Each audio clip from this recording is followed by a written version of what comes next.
Okay, let's continue with some more examples. Okay. Problem 3. Do we have any parentheses? No.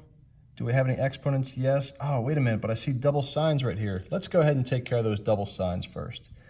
They are double negatives or double minus signs, so we want to change that to a positive, a plus sign.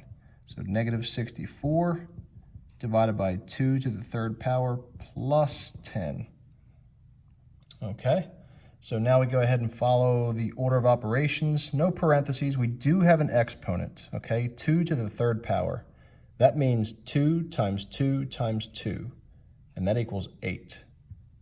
So negative 64, oh, I lost my lights. Negative 64, let me get my lights back, there we go. Divided by 8, and then plus 10. Okay, now let's continue following PEMDAS. M and D for multiply, divide, do have some division here. Negative 64 divided by 8. Well, positive 64 divided by 8 would equal 8.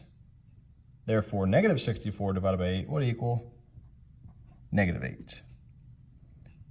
Drop down your plus 10, and now we just need to work out negative 8 plus 10, or if you move this over here and you kind of think backwards, it'd be like saying 10 minus 8.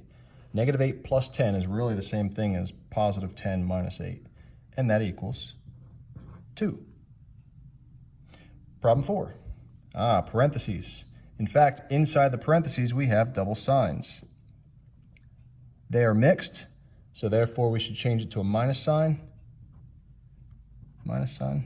and that's going to be 12 minus 8, and that equals 4. So negative 60 divided by 4, and then drop down the times 3 squared. All right, now PEMDAS, P, we already took care of the parentheses. The next letter is E for exponent. We need to work out that exponent. 3 squared is 9. So negative 60 divided by 4 times 9. Now the only thing we have left is division and multiplication. And according to this, we need to work from left to right. So the first thing I come across is a division sign. So we're going to do negative 60 divided by 4, which if you answered 60 divided by 4 and get that answer, you just apply the negative sign to it. And so we get negative 15. And then we just need to calculate negative 15 times 9, and we're going to get an answer of negative 135, which if you did positive 15 times 9, you would get positive 135.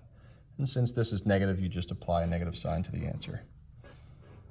And the last problem, parentheses. Work inside the parentheses first. I have a double sign that I need to take care of. That's two of the same thing, so we need to change that to a plus sign. So we have negative 1 plus 3 squared, and then divided by 2. Inside the parentheses, I have addition, but I also have an exponent. And so when you're inside the parentheses, you still need to follow this order of operations. All right? So inside the parentheses, we want to take care of the exponent first. 3 squared is 9. Okay. Now we have negative 1 plus 9, and that's basically the same thing as saying positive 9 minus 1, which is 8. And now we have 8 divided by 2, and that is going to equal 4. And there's your order of operations.